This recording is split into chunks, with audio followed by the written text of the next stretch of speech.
So what do you think? You want to make a hit? Hell yeah, bro. All right.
What's up guys, Javier from That Racing Channel. Welcome back to another episode. Today we're at Real Street Performance for what could be the last time we filmed their 2,000 horsepower Street Supra. We're gonna catch up with Geo and Jay to see what's going on with the car, and the plan is to take it out and attempt to make some hits on the street.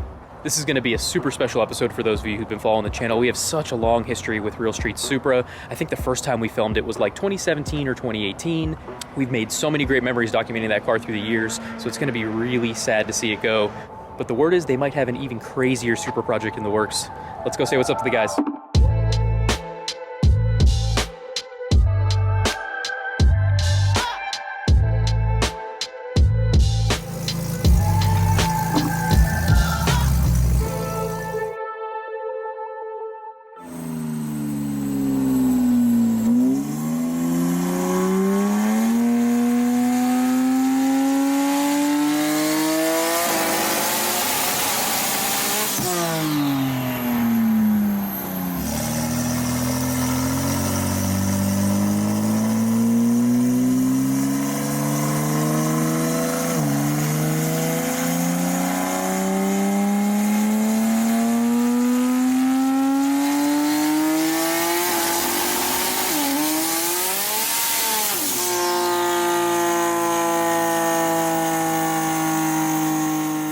So Geo doesn't know what type of person the car will sell to and what they'll use it for. So because the Motec already has other features other than drag racing stuff, he wanted me to set up the rolling anti-lag in case the next owner chooses to roll race the car.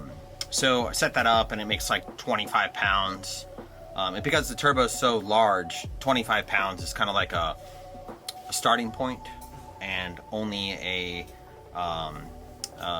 target of 50 PSI. And they're going to take it out on the street and see how that works.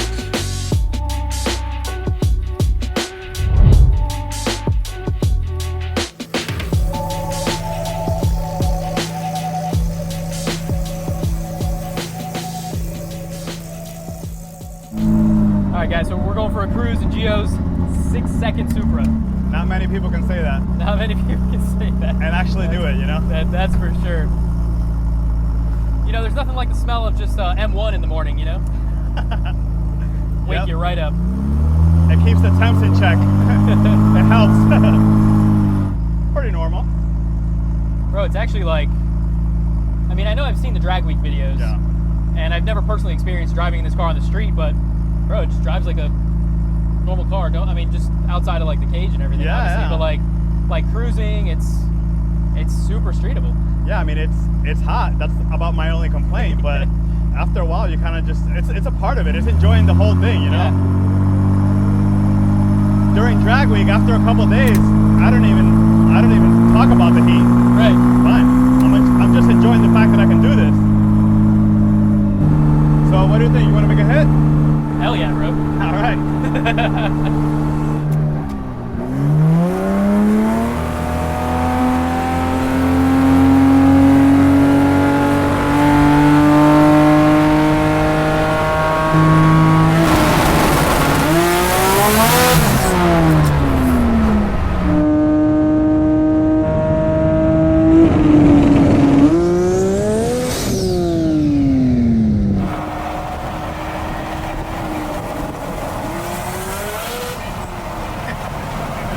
It didn't immediately flip over. It tried to hook there for a little bit. Like I felt it get loose, but it would have been fine that if I pedaled it once, we could have probably gone. Right. Now that the tire's nice and hot, we'll have to do another pull here in a little bit. Bro, this thing is spicy on that rolling anti-lag. It sounds pretty wicked. It's wicked, bro. And it just comes up. I mean, Bro, instant. yeah. It's 6,500 RPM on the rolling anti-lag. And what size turbo is this on? It's a Pro Mod 94. Pro Mod 94. With 90 inch, 3.2 liter. Oh man. Hey, just that little thing, I'm already like smiling for days. Like, I haven't done a pull on this car on the street in a couple of years. Oh my So, god. and the last time it had a 76 millimeter, so this is the first time with a 94. So, even though I've raced this car a million times, you always still get just a little bit kind of, and it's the first time that I've actually done a hit with a passenger. Luckily enough, you're a little crazy, I'm a little crazy, it works. It works, bro. Just hearing the car come up in the RPM, Yeah. and you feel it when you get on that anti-lag. Oh yeah.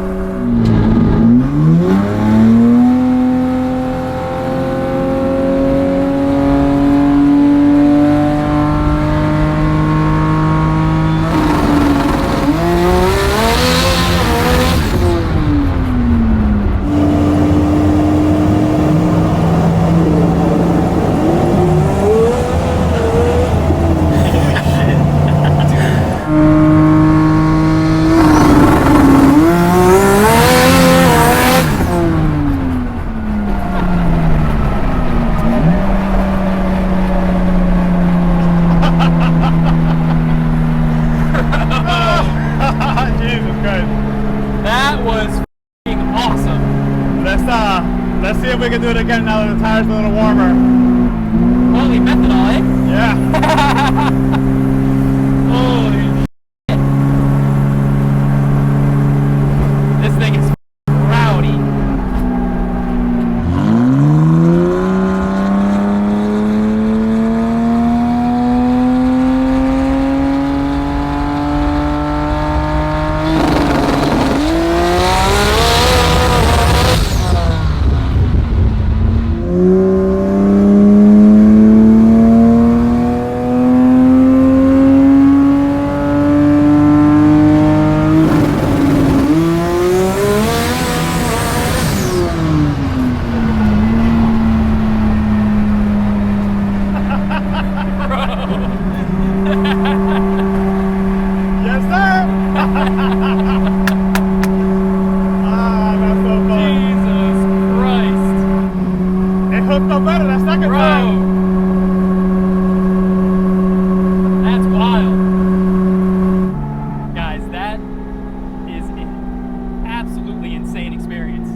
Before it was a 76 millimeter turbo. I did not expect that 94 to light up the way it just did right now. Bro, rolling anti-lag, and I didn't expect it to actually.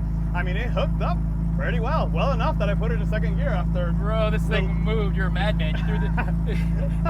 We don't want to talk about what mile an hour first gear goes to. And he threw second. And we were in second for a bit. Bro, honestly, today. I was under the impression, like, I didn't think we were going to get traction enough to, like, do what we just did. I mean, did you think you were going to be able to, I mean, you leaned into the throttle. Oh, yeah. That wasn't like a... No, I was in it. You leaned into the throttle. All in. I was all in. And, I mean, I'm crazy enough that I would click it in third. once you get pretty comfortable, I know when you get comfortable in a car, that's when things happen. But also, I'm very comfortable in this car. It's been years, man. I know the thing, you know. So. Oh yeah. I will say, I would not go for this ride along with anybody else on this planet. Well, that's how much I trust Geo.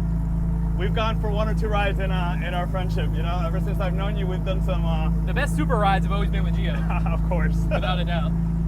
My man, that was badass. Good times. That was badass. We're gonna have to do it again. Hey, you won't. I won't say no to that. I will not maybe say no once, to that. maybe 10 more times. I don't know. Oh my god. Jay's gonna be like, "How many hits did you make?" After he pulls the You said logs. 1 hit. You said 1 baby hit. Yeah. Is what we told Jay, right? Yeah. I mean, I'm looking at the video now. The tire's marked up, but it was pretty hooked up. I mean, it's spinning. Right. But it's like going. it's pretty controllable, you know. On that second hit, it hazed the tire, but it kind of dumped Well, it. that's why I told Javier, I was like, listen, the tire's nice and ready. Let's go do this again. And of course, I'm it hooked so up. glad we did it again. Oh, for sure. Because the first time it honestly just painted him. Yeah, it painted it the got tire sticky. pretty quickly. But Yeah. that second time felt comfortable enough that we could have kept going. You know? It was hooked up then. Yeah. Good time. Good times. That was a ride. Hey, look at the green box right there. I appreciate it. That's important, the guy in front. I was like, they kind of see it like, oh, Bro, how'd that look from the outside? It's one thing to see this car on the track, but to watch it do that on the street, like, it gives me straight goosebumps. Like, there's few words that can describe that. The first car I ever rode in, TX2K, was the Geo. And it was the Supra.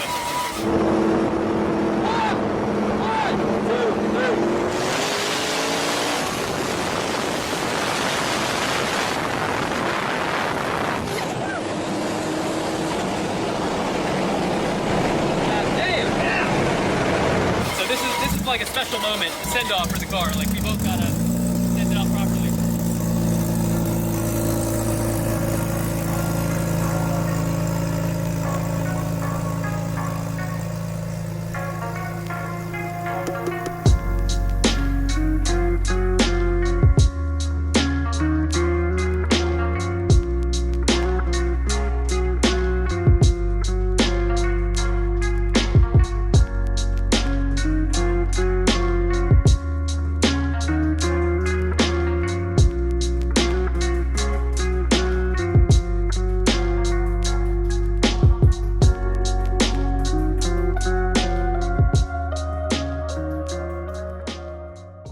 All right, brother, so we just took this thing out on the street.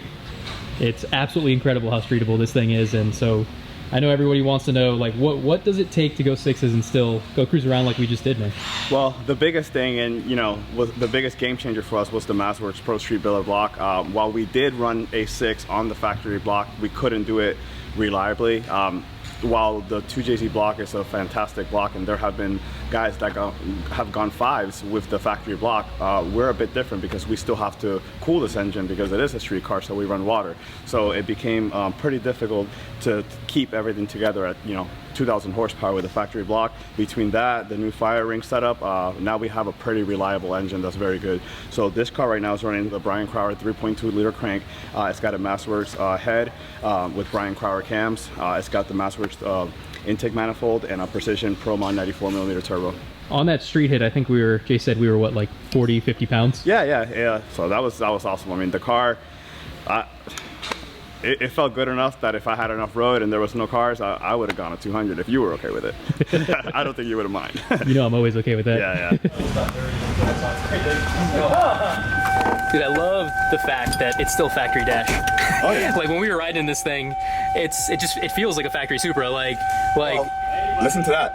you got the ding in there. Like it doesn't get more factory than that, man. You got the good old key. So normally race cars don't need all this stuff, but I need it because I need turn signals or else I get stopped by the cops. Yeah. So yeah, all the stuff. I mean, the Supra cockpit is so ahead of its time. Like this still today is amazing. Like you sit in a Supra and it's just like a fighter plane. Like it's just awesome. So I love this setup. I mean, I didn't want to, on this car, I didn't want to do a carbon dash. I like having the OEM dash and just, it's still just a normal Supra. It really makes the experience when you're inside driving it, you know, because you can be in any race car that's just completely gutted and you kind of lose the essence from like the factory vehicle, you know? Right. So yeah, I mean, we have, you know, obviously I have aftermarket seats, but for the most part, this is still just a Supra. I mean, if I wanted to put door panels, I could, but you know, we have the carbon doors. I do have the factory doors still that I could put on for races that require it, but when we drag race, we do have the carbon doors. Absolutely. So let's go ahead and fire it up. Yeah, man, let's do it.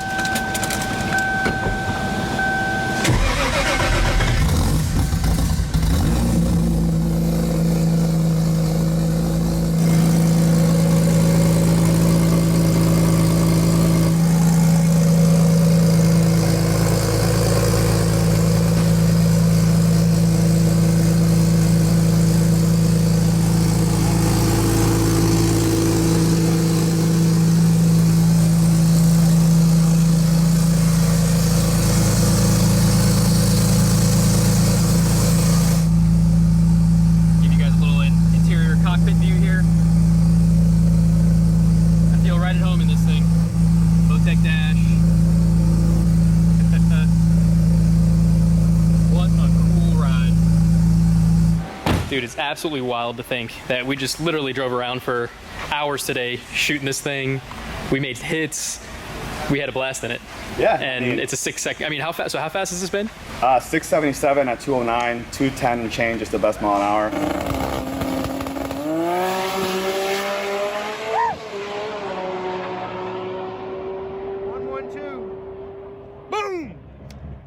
But it's, you know, it's what I tell, it's not the most comfortable car. I think, you know, it was pretty hot, but to me, it's just, it's enjoyable. I mean, I've driven this car 1,200 miles in 1 week by myself with no music, just listening to the car, just enjoying the car. I mean, not everyone gets to say that about a 6 second car. And that to me is super important. You know, you talk to guys like Tom Bailey and they'll tell you the same. He's got a 5 second car that he could do that. So that's next level, you know? But I enjoy this car a lot. I love driving around. I love, like, you know, the looks that people get, like people stop and they're like, oh my God, what's going on with that? I mean, just a pretty enjoyable experience, but the fact that the car can do it, like, not just like, oh, I have all the things, it should do it. No, this one does it. And that to me, it has been super important, and making sure that, you know, we can actually back it up and we can do events like Drag Week, and I can just take it all over town, because why not?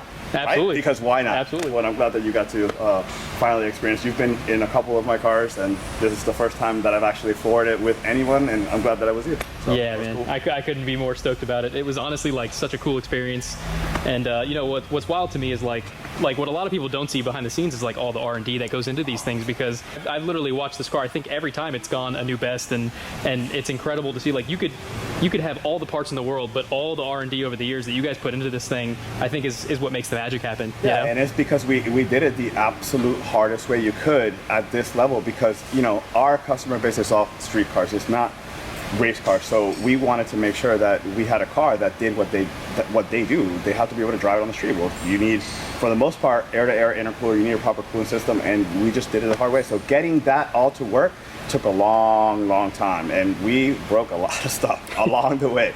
I mean, you know, there were definitely tears and a lot of money spent, but, you know, the journey has been absolutely awesome. We've learned a tremendous amount, to where now we have guys like, you know, Pedro going, you know, 720, 730s, or whatever his new best is these days, on a factory block with a firing setup and water. So we learned a lot, and I think it's helped the Supra community in general, not just our customers, just in general, the whole community, which has been a lot of what we do here. I mean, we definitely try to provide value to everyone. So yeah, I mean, that journey alone is priceless. yeah.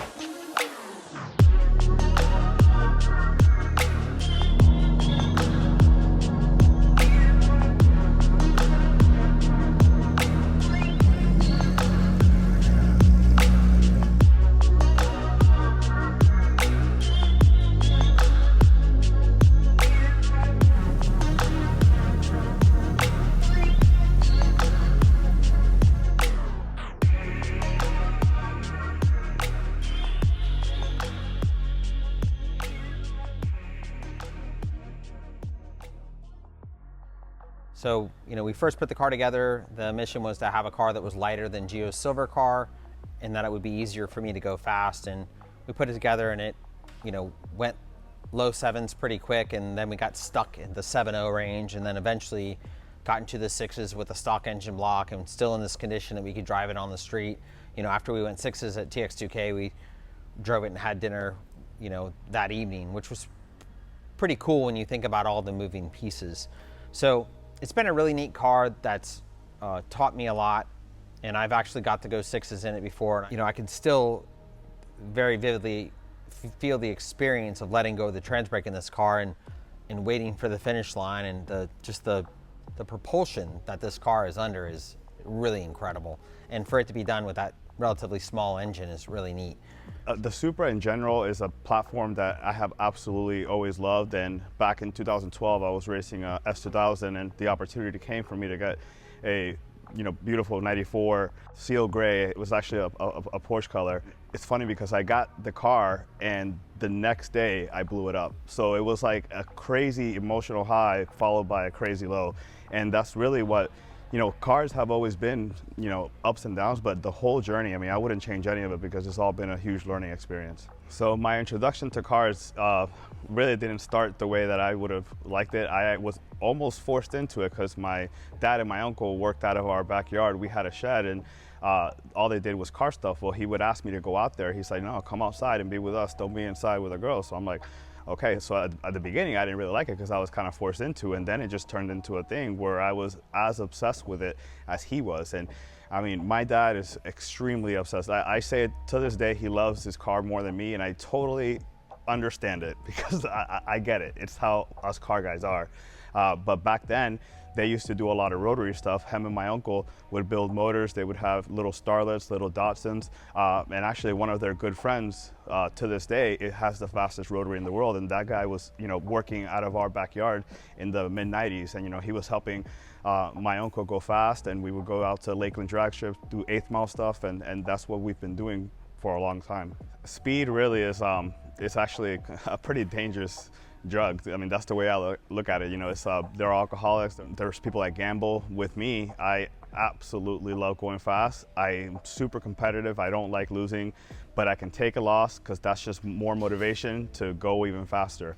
And there's times where we have broken a new personal best, and within minutes, I'm already asking Jay, well, all right, well, what are we going to do next? Like, if we went 6'9", now we got to go 6'8", and we got to go 6'7", and that's just the way it is. I don't really have a stopping point, and I honestly hope I never have one. If I could do, some of the things that people are doing, I see guys that are 70 years old, going out to Bonneville and going 450 mile an hour. That's what I want to do. We were definitely able to do some pretty awesome things with this car. I mean, nobody would have ever thought that you could run 6s in a factory block without any concrete or any of that stuff. We were able to do drag week, which is something that, there were a couple imports that did it in the past. Jay took Jared's car in the past, but nobody was able to go as fast as we did. And in the exact same car, we were able to win the 2JZ class at TX2K19, beating some absolutely incredible cars that are very fast with some really great race teams that have been around the 2JZ and the import world for a long time. We did drag week and we did race week, and we've had the ability to take a car from the Supra community and share it with other car communities and see how well it was received in person. Because a lot of people, when you drive to, Kansas and you turn this thing 10,000 RPM, there's a lot of people that just haven't ever heard that sound before in person, and it's really neat. So it's been really cool to share. And then the other aspect of it is how it's changed Geo and I's relationship, because we are business partners. So a lot of the stresses that come with the pursuit of earning a living are real, and for those of you that are in business, you experience them every day. Well, when you can go off for a week and ride around in a car like this and go through the ups and downs of these events, because there's a lot of times you drive home and you lost, you drive home and you broke, but in those experiences you're forming these really strong long-term relationships that I think anyone in the car community can easily understand, because all of the successful cars have a successful group of people under them that are working together and act as a team to make that happen. So that's been a pretty awesome thing, and I can't there's so many sidebars from that this car's kind of opened doors for me. So yeah, it's a really an iconic piece for me.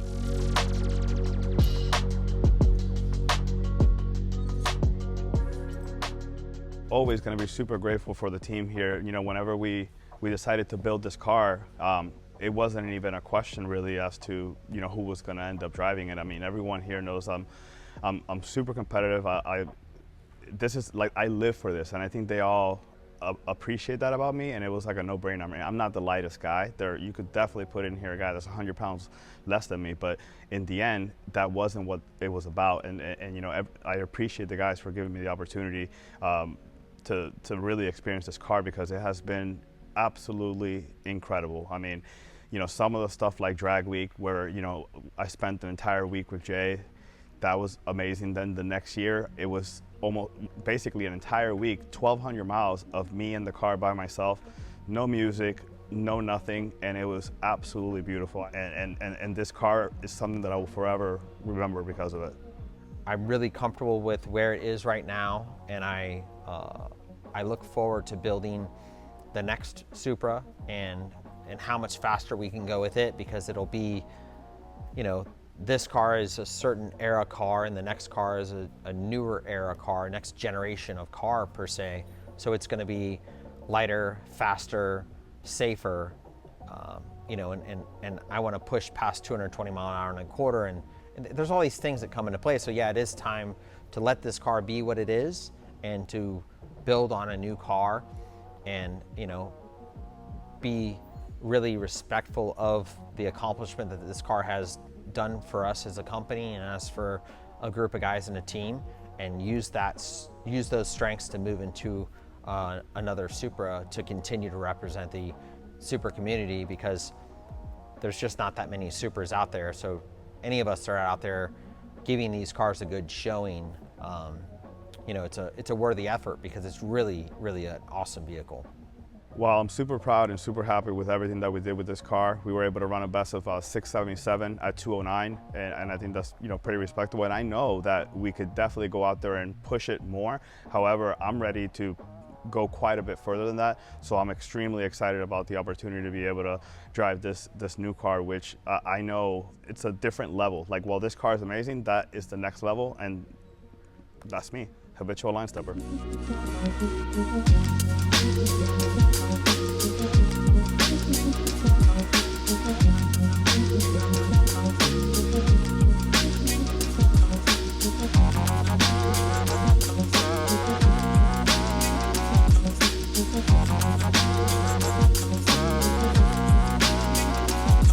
Thank you.